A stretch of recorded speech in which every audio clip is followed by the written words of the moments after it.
The movie begins in 1995 in Berlin, where a well-dressed man named Michael Berg is preparing breakfast for a young woman named Bridget, who has spent the night with him.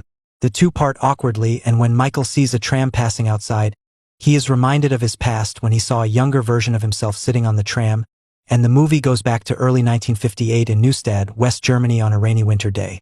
An unhappy-looking teenage Michael gets off the tram, but wanders the streets afterward, and eventually stops at the entrance of a nearby apartment building and starts vomiting. Hannah Schmitz, the tram conductor, walked in and saw Michael vomiting. She helped him clean up his vomit with a bucket of water. She saw Michael crying and picked him up, hugged him, and told him that he would be okay. She asked him where he lived and helped him to return home. Michael arrived home with his family and they were all eating, while Michael's mother said that Michael looked sick and needed to see a doctor. The boy said that he didn't need a doctor and that he was fine. Even after refusing all medical treatment, Michael's family still took Michael to the doctor for a checkup. The doctor diagnosed Michael with dengue fever and told them that he should be fully isolated and rest at home for the next 3 months. Michael's mother told Emily to keep her distance from Michael because he was contagious and closed the door. All Michael could do was check for stamps and bide his time. Shortly after he recovers as spring arrives, he returns to the apartment building to deliver a bouquet of flowers to Hannah in her apartment and say thank you. Hannah lets him in and he says that he was sick with dengue fever and on bed rest for 3 months, which is why he came after all this time to thank her. Hannah tells him to put the bouquet of flowers in the sink and tells him that it's good for him that he's cured now. Michael decides and tells her that he will leave now, but Hannah asks him to drive her to work on the tram line and wait for her in the hall while she gets dressed. However, when Hannah catches the young man spying on her while getting dressed, the man runs away in embarrassment. Later he sees her on the tram but does not approach her. Michael returned to the apartment to apologize a few days later. She arrived to see him going upstairs with a bucket of coal. She looked at Michael and told him that there were 2 more buckets downstairs. Go fill them up and bring them back to her apartment. He carried the buckets of coal back to his apartment with a messy face and full of coal dust. Hannah laughed at him and told him to look at his face in the mirror, and he laughed too. She told Michael not to worry and that she would prepare a bath to clean him up. She told Michael to take off his clothes and get into the tub. Hannah brought a towel for Michael while hiding herself behind the towel. Michael gets up from the tub and she turns him around for him and she covers him with the towel. The camera moves back and it is revealed that Hannah is also naked. She removes the towel and starts kissing Michael's back and asks if this is what he wants. She turned Michael around to face her and tried to kiss him, but he hesitated, so she told him to look at her. She tells him that he is very beautiful and kisses him back. The scene switches back to Michael at his home, who is sitting with his family and eating food while sitting with a smile on his face. Michael's family questions Michael as to why he came home so late, that his mother was worried about him. He lies and says that he was confused by the road and got lost. His sister, Emily, accused him of lying. How could someone get lost in his own hometown?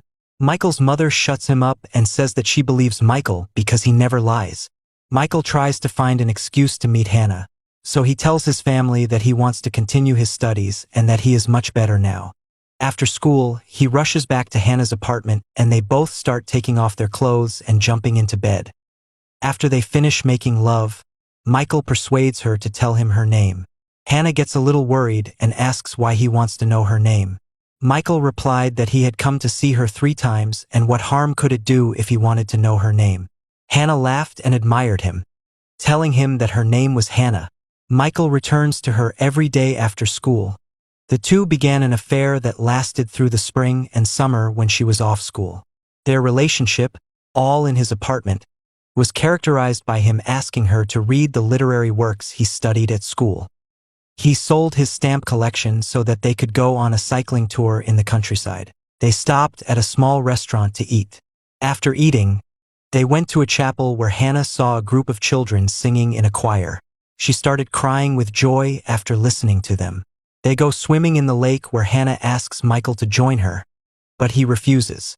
He tells her that he is writing a poem about her, and he will recite it when it is finished. Michael looks at the journal where he wrote the poem about Hannah, and the scene cuts back to Michael in the present in 1995. who is also looking at the same journal where he wrote everything about his life with Hannah in a daily sequence. He leaves his place and heads to his car and rushes to reach the court.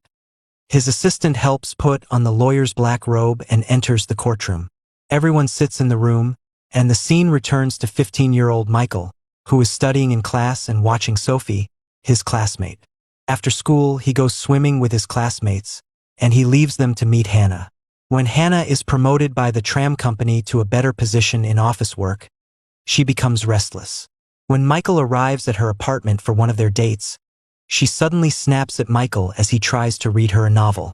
She gave Michael a bath and washed him. They made love for the last time, and she then left without telling Michael where she was going.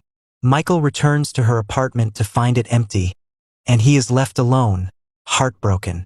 This scene returns to President Michael from 1995, who goes out to dinner with his daughter, Julia, who is 21 years old and has just returned from a year in Paris.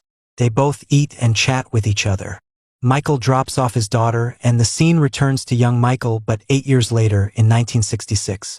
Michael is now 23 years old and studying at Heidelberg Law School. As part of a special seminar taught by Professor Roll, a concentration camp survivor, he observes the trial of several women accused of letting 300 Jewish women die in a burning church while they were SS guards on a death march after the 1944 evacuation of the Auschwitz concentration camp. Michael was stunned to learn that Hannah was one of the defendants.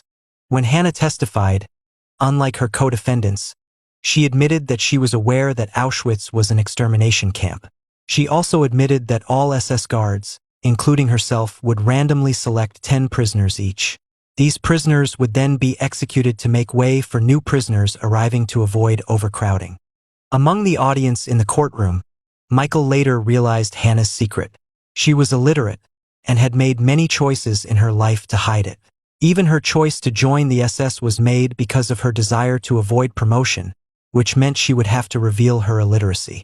Michael decides to confront Hannah in prison and goes to the prison only to peek in at the last moment and leave the prison yard while Hannah waits in the visiting room, not knowing who will visit her and where they are.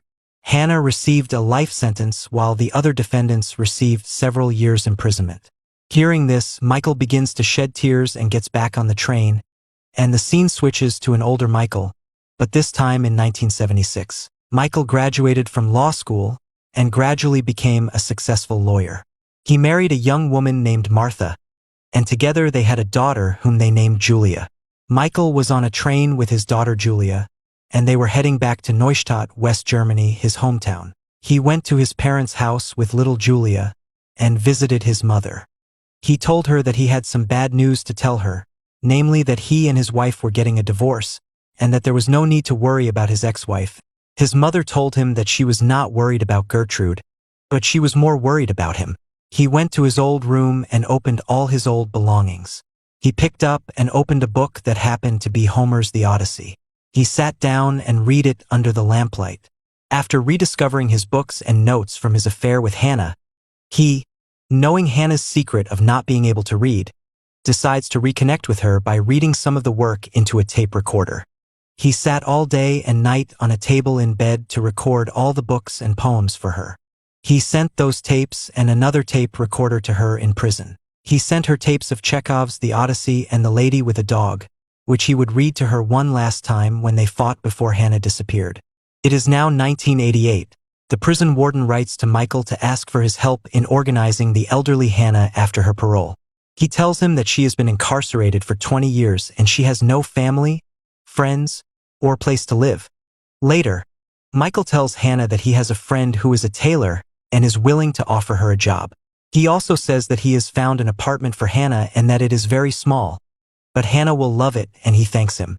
Hannah asked Michael if he was married. Michael tells her that he is indeed married and has a daughter now. He also tells Hannah that his marriage didn't last long and he is divorced at the moment. He sighed and told her that he would pick her up next week. Michael tells her to take good care of herself and leave the prison. The following week, before Michael comes to pick her up from prison, we see Hannah and her cell collecting some books and putting them on a table and dragging the table in the middle of the cell. She stands on the table and on the books and commits suicide by hanging herself in the cell. When her release time came and Michael came to the prison to pick her up, only to find out that she had committed suicide and left him alone once again. The warden takes Michael to Hannah's cell. Michael sees that Hannah has written a paragraph from the book The Lady with a Dog on a page and taped it to the cell wall. Hannah leaves Michael with the task of giving his life savings to the family of one of the prisoners at Auschwitz. Later, Michael travels to New York to meet Alana. Michael looked around his apartment and Alana arrived and told Michael that she was waiting for him. She asked Michael what brought him to the United States. She asked if he attended the trial 20 years ago. Michael told her that he did attend the trial. He was a law student at the time and he remembered seeing Alana and her mother in court very clearly. Michael went on and told him that he must have heard that Hannah Schmitz had recently died. She committed suicide by hanging herself in her prison cell.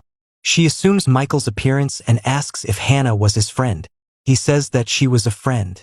He tells Alana that Hannah was illiterate most of her life, which means probably when she was an SS guard.